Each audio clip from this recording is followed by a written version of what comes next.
अनुराग भदौरिया, रत्नाकर त्रिपाठी, रिजवी जी, AIMIM। मैं पहले जरा AIMIM के पास आ रहा हूं, अनुराग जी आ रहा हूं उसके पास। रंगरेज जी कहां जा रहे हैं गाड़ी में इतने हबड़ तबड़?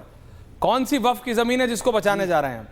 अब जितना भी तेज जाइएगा, गाड़ी रोक रही हो, चली रही हो, कोई फायदा नहीं है।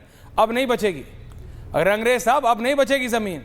आपने कहा था ना कि ऐश्वर्या जी हमारे ही पुरखों का है सब कुछ, आपका क्या है? मेरे को यही कहा था ना आपने कि सब मुगलों का है। आपको क्या दिक्कत हो रही है ऐश्वर्या कपूर? तो जो मॉल, शॉपिंग आर्केड, अपार्टमेंट्स, 5 सितारे होटल, जो मजहब के नाम पे, धर्म के नाम पे जो चला रहे थे ना, वो अब कुछ नहीं चलेगा रंगरेज जी, कुछ नहीं चलेगा। और आंदोलन की धमकी मत दीजिएगा, क्योंकि आप तब से दे रहे हैं। नहीं रंगरेज साहब, आंदोलन की धमकी मत दीजिएगा, क्योंकि जो पार्टी, आपने वो किसान आंदोलन देखा था ना, जिसमें 4 किसान थे और बाकी राजनीतिक वो थे सपोर्टर्स, वही दिल्ली में जब आम आदमी पार्टी हार गई तो पंजाब में एक दिन टिकने नहीं दिया उन्हीं लोगों को, क्योंकि समझ आ गया कि आम जनता को पसंद नहीं आता ये ब्लैकमेलिंग करना। ब्लैकमेलिंग आम जनता को पसंद नहीं आता। रंगरेज साहब पढ़िए, the writing is in bold, बड़ा बड़ा लिखा है, बड़ा बड़ा AIMIM। अनुराग भदौरिया, देखिए ऐश्वर्या भाई, हम एक संपत्ति जो भी वक्फ की संपत्ति है उसको बचाने के लिए हम सड़क से लेकर संसद तक विरोध भी करेंगे, अपना सुप्रीम कोर्ट भी जाएंगे, अपनी बात सुप्रीम कोर्ट में भी रखेंगे, और विरोध प्रदर्शन भी पूरे देश में शाहीन बाग जैसा पूरे देश में प्रोटेस्ट होगा। दूसरा, ये जो बार बार आप भी अभी कह रहे थे, आप तो एक पत्रकार हैं और देश के चौथे, नहीं क्या होगा पूरे देश में? AIMIM क्या कह रही है? नहीं क्या होगा पूरे देश में? नहीं क्या होगा पूरे देश में? AIMIM के प्रवक्ता साहब, रामनवमी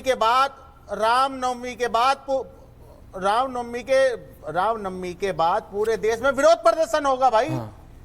सरकार को नींद से जगाने का काम किया जाएगा। जब सरकार देश में काले कानून लाएगी, जिसकी पंक्ति को मैं फाड़ता हूं, और हमारे बैरिस्टर साहब ने भी उस पंक्ति को फाड़ा, उस बिल को, तो हम जब देश के 20 करोड़ मुसलमान, नहीं ये फाड़ने की जरूरत ही नहीं पड़ते ना, अगर उस होटल को फाड़ देते तो। जब इस बात को नहीं ये फाड़, भाई आपके और आपके बैरिस्टर साहब को ये फाड़ने की जरूरत ही नहीं पड़ती। अगर आपने मजहब और धर्म के लिए जो वक्फ बोर्ड बना है उसमें होटल नहीं बनाया होता, उसमें मॉल्स नहीं बनी होती, उसमें अपार्टमेंट्स नहीं बने होते। सिर्फ अकेला नहीं है, सिर्फ ऐसा नहीं है कि एक ही जगह है, हर जगह है। यूपी में भी है, बिहार में भी है, मध्य प्रदेश में भी है, राजस्थान में भी है। ये फाड़ने की जरूरत नहीं पड़ती। अगर शॉपिंग मॉल और अपार्टमेंट और मॉल्स ये सब नहीं बने होते, 5 सितारा होटल, मजहब के नाम पे जो वक्फ बोर्ड बनाया, उसके चक्कर में अगर कब्जा बोर्ड ये कन्वर्ट नहीं किया होता तो ये तो इस सब की जरूरत ही नहीं पड़ती। रंगरेज साहब समझिए, आप आंदोलन किसके लिए करेंगे? अपना होटल बचाने के लिए?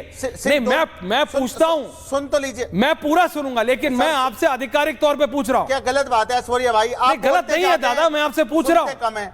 आप बोलते जाते हैं, सुनते कम है आप। तो आप होटल बचाने के लिए आंदोलन करोगे, अपनी मॉल बचाने के लिए आंदोलन करोगे, अपने अपार्टमेंट कॉम्प्लेक्स बचाने के लिए वो करोगे, शॉपिंग आर्केड करोगे, क्योंकि गरीब मुसलमानों के लिए तो आप कर नहीं रहे कुछ। अगर करा होता तो मॉल नहीं होती, ये सब नहीं होते, गरीबों के घर पे छत होती, वो नहीं है। अच्छा बोलिए AIMIM जी, अच्छा बोलिए। हम अपनी मस्जिद के लिए, हम अपनी मस्जिद के लिए लड़ेंगे। कोई किसी के धर्मस्थल को नहीं छू रहा। हम अपने मदरसों के लिए कोई किसी के धर्मस्थल को नहीं छू रहा। हम कोई किसी स्कूल को नहीं छू रहा। अपनी इबादत गाहों को बचाने के लिए। ये आप पकड़ा। ओनली मी एंड AIMIM, आप ये only me and AIMIM for 1 minute. Anurag ji आ रहा हूं, सैटरडे थोड़ा जरा सुन तो लीजिए। नहीं अब आप सुनिए कि ओनली मी एंड AIMIM। अरे सर सुन तो लीजिए, AIMIM ऊपर नहीं लिखा जा रहा तुमसे। अब मेरी बात सुनिए। अब आपने 3 उंगली उठाई। अजय दादा आ रहा हूं, अजय दादा प्लीज सुनिएगा। आपने नहीं, आपने 3 उंगली उठाई। आपने कहा हम अपनी मस्जिदों के लिए किसी के भी धर्मस्थल को नहीं छुआ जा रहा। Point number 1। आपने दूसरी उंगली उठाई, कहा हमारे मदरसों को, किसी के भी स्कूल को नहीं गिराया जा रहा। आपने कहा तीसरा क्या कहा आपने? तीसरा कब्रिस्तान। ये जो आप मस्जिद, मदरसे और कब्रिस्तान के नाम पे मॉल, शॉपिंग कॉम्प्लेक्स और अपार्टमेंट कॉम्प्लेक्स खोला है ना, ये एक अलग तरीके का सिस्टम चलाया आपने। नाम आप लेते हो मस्जिद का, मदरसों का और कब्रिस्तान का, खोलते हो मॉल, शॉपिंग आर्केड और अपार्टमेंट कॉम्प्लेक्स। ये कैसे सही है? इन तीनों से तो कोई दिक्कत ही नहीं है। दिक्कत मॉल से है, दिक्कत शॉपिंग कॉम्प्लेक्स से है, दिक्कत अपार्टमेंट कॉम्प्लेक्स से है। वक्फ की जमीन पे आप मुझे बता दीजिए, आपको नहीं पता? गलत बात है आपकी, आप बताइए, आपको नहीं पता? ऐश्वर्या भाई आप क्या गलत है बताइए? मैं क्या कह रहा हूं, आप बोलने नहीं देते। बोलिए। मैं बता रहा हूं, सुनिए, आप कान खोल के सुन लीजिए। आप कह रहे हैं कि वक्फ बोर्ड जो है मुसलमानों के लिए बना है, तो ऐसे हिंदू एंडोनमेंट एक्ट बना है, तो वो क्या हिंदुओं के तुष्टीकरण के लिए बना है? सब धर्मों के अलग अलग बोर्ड हैं इस देश में। आप ये क्यों नहीं बताते देश को? क्यों नहीं बताते? और जो हमारे पास एकड़ जमीन है, 8 लाख एकड़ जमीन, उससे ज्यादा तो हिंदू अमेंडमेंट के पास, 5 राज्यों के पास इससे 2 गुना जमीन है। ये बात क्यों नहीं बताते आप? और 2013 में जो कानून लाया गया था अमेंडमेंट का, उसमें जब मैं तो सब बता दूं, लाल किशन आडवाणी, मैं तो सब बता दूं, लेकिन आप तो बता दो। और सबकी सहमति, दर्शकों देखिए, बिल पास हुआ था, सबको सब कुछ पता है, सबके हाथ में क्यों नहीं बताते? आजकल स्मार्टफोन हो। सुनो, AIMIM के प्रवक्ता साहब, आप मेरी बात सुनिए। छीनने के लिए लेकर आइए सर। कोई सुनिए, फिर दोबारा बता रहा हूं, ना मस्जिद, ना मदरसा, ना कब्रिस्तान, कोई नहीं छुआ जा रहा।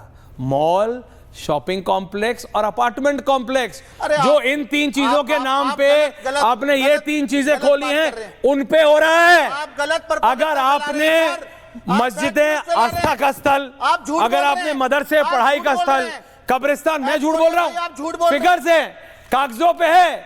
मेरे झूठ बोलने से क्या होगा? रोहित कह रहा हूं, आप पूरा झूठ बोल रहे हैं। अरे मेरे को झूठा बोल सकते हो, कागज थोड़ी झूठ बोलते हैं।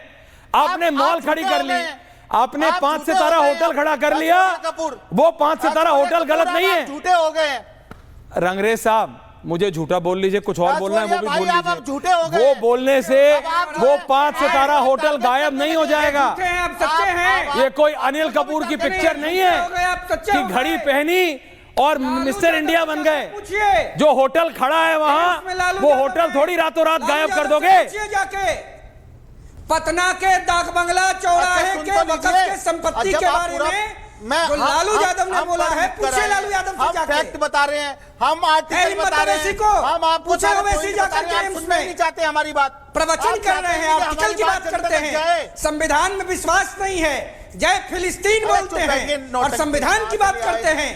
बेवकूफ देश को बनाइएगा, देश नहीं बनेगा बेवकूफ। चिंटू मिंटू बैठिए।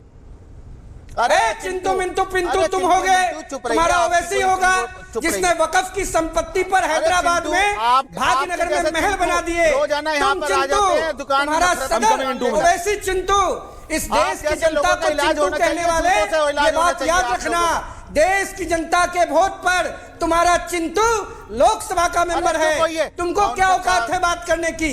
चिंटू पिंटू कहते हो। तुम्हारा सांसद ओवैसी चिंटू, उसका भाई अकबरुद्दीन पिंटू। चिंटू और पिंटू की बात करना